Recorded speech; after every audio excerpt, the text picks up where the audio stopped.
Using leeches for medical purposes dates back to medieval times when they were used to treat obesity and gout. But today, St. Alexius Hospital is using these slimy creatures for different reasons. Mark Charter joins us live with more information. Mark?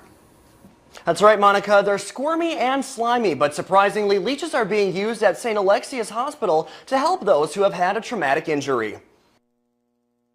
Meet Squirm and Herman. Now, while the sight of these worms may make many people feel queasy, St. Alexius is actually using them to treat some of their patients. Probably most commonly, anytime there's been a trauma to the body and an amputation has occurred, we use it to reattach extremities such as fingers or other body parts such as ears.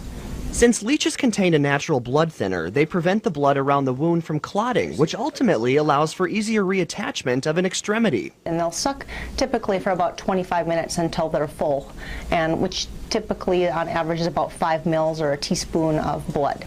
Because leeches contain a bacteria inside of them, patients who opt for the therapy are put at a slight risk of infection. Most of these patients we do place on prophylactic antibiotics while they're receiving leech therapy, and typically this course of therapy only goes for about 5 days. Now, St. A's doesn't use leech therapy too often because doctors don't see a lot of patients who have lost a limb where reattachment is a possibility. Recently we had 2 patients running concurrently on leech therapy, but we'll go a number of months without anybody on leech therapy.